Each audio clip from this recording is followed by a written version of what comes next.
कहा, हे हनुमान, बताओ तो, रावण के द्वारा सुरक्षित लंका और उसके बड़े बांके किले को तुमने किस तरह जलाया?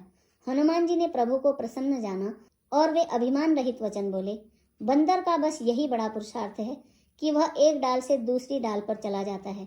मैंने जो समुद्र लांघ कर सोने का नगर जलाया और राक्षस गण को मारकर अशोक वन को उजाड़ डाला, यह सब तो हे श्री रघुनाथ जी आप ही का प्रताप है। हे नाथ, इसमें मेरी कोई बड़ाई नहीं है। हे प्रभु, जिस पर आप प्रसन्न हो उसके लिए कुछ भी कठिन नहीं है। आपके प्रभाव से रुई, जो स्वयं बहुत जल्दी जल जाने वाली वस्तु है, बड़वानल को निश्चय ही जला सकती है, अर्थात असंभव भी संभव हो सकता है। हे नाथ, मुझे अत्यंत सुख देने वाली आपकी निश्चल भक्ति कृपा करके दीजिए। हनुमान जी की अत्यंत सरल वाणी सुनकर हे भवानी, तब प्रभु श्री रामचंद्र जी ने एवमस्तु कहा।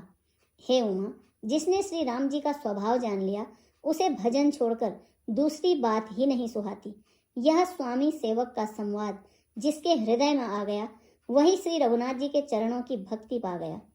प्रभु के वचन सुनकर वानरगण कहने लगे, कृपालु आनंद कंद श्री राम जी की जय हो।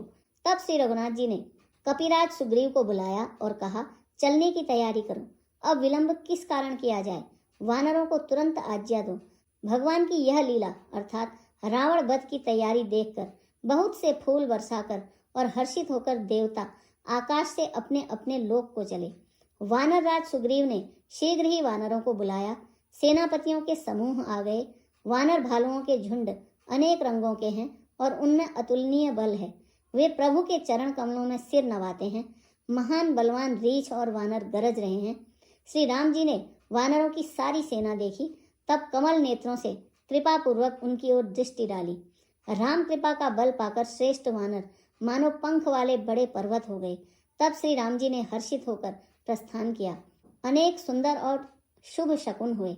जिनकी कीर्ति सब मंगलों से पूर्ण है, उनके प्रस्थान के समय शकुन होना यह नीति ही है, अर्थात लीला की मर्यादा है। प्रभु का प्रस्थान श्री जानकी जी ने भी जान लिया। उनके बाएं अंग फड़क फड़क कर मानो कहे देते थे कि श्री राम जी आ रहे हैं। जानकी जी को जो जो शकुन होते थे वही वही रावण के लिए अपशकुन हुए। सेना चली, उसका वर्णन कौन कर सकता है। असंख्य वानर और भालू गर्जना कर रहे हैं।